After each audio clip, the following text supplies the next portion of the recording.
Once again, I'm trying to make a pathetic attempt to revive the reading habit in Singapore. In this video, I'm going to introduce this book.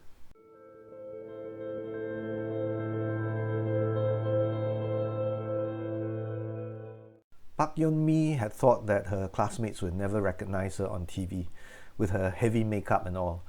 But she was recognized even by strangers on the streets. It seemed that she had worked so hard adapting to life in South Korea that many people who knew her were not even aware that she was actually a defector from the North. This book gives a poignant account of how a young North Korean defector survived the ordeal of an unnecessarily tortuous, humiliating path to freedom.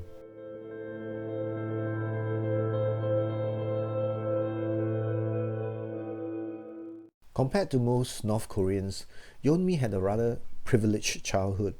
Her father was a member of the Workers' Party, the state apparatus of the totalitarian regime. Even though he had very little income from his official work for the party, Mr. Park had many contacts and connections through which he could operate his metals smuggling business for a considerable profit. The Park family was thus relatively well off. Yeonmi lived happily in Haisan with her elder sister Yeonmi and her mother. Like many North Koreans, her greatest wish was to visit Pyongyang. Unlike most North Koreans, Yeonmi fulfilled her dream when she was only 8. All that changed when Mr. Park had an affair with a fellow smuggler. When she was arrested and interrogated, she spilled the beans on Mr. Park, who tried to help her but ended up in trouble himself. He was sentenced and sent to a prison camp. Their family's fortunes plunged overnight. Yeonmi's mother had to work, doing a bit of beautician work and a bit of smuggling herself. She had to sell the house and move to her hometown in Kowon, while the two girls dropped out of school as they had no money to pay for expenses. While a lot of services in North Korea were supposed to be free, the service providers often demanded for payment or they would refuse to operate. With the father in prison and the mother often away from home, Yeonmi and Yeonmi often had to hunt dragonflies and roast them for food. Mr. Park was released from prison after some 3 years of hard labor. He became a shadow of his former self and was in poor health. The family was constantly underfed. Then Yeonmi and her sister noticed that people around them had been disappearing. There were rumors that he had gone over to China. The sisters started asking around, looking for brokers who could smuggle them across the border. Then Yeonmi disappeared one night. They had no way of knowing if her escape had been successful. Yeonmi and her mother decided to go to China themselves to find out.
Both Yeonmi and her mother had great difficulty settling down in South Korea at first.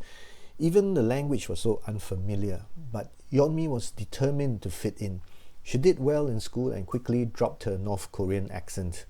While attending a Christian retreat in America, she received news that her sister Yeonmi had arrived in South Korea. She was so excited that she shortened her stay and returned to South Korea immediately.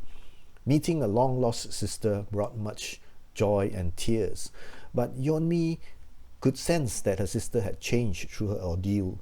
Both sisters eventually graduated from university in Korea, but Yeonmi had decided not to go public with her story. Her sister had taken a different route to freedom, traveling southwards to Kunming through Southeast Asia and finally arriving in South Korea through Thailand. Yeonmi could understand why so many North Korean defectors would rather take their humiliating story to their graves.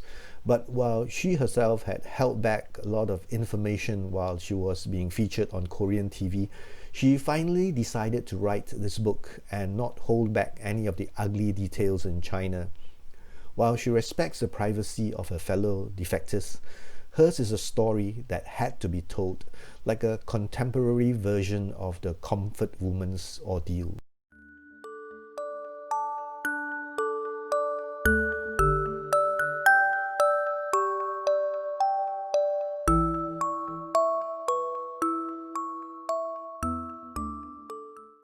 For a more detailed discussion of the book, do check out dewdropbooks.biz.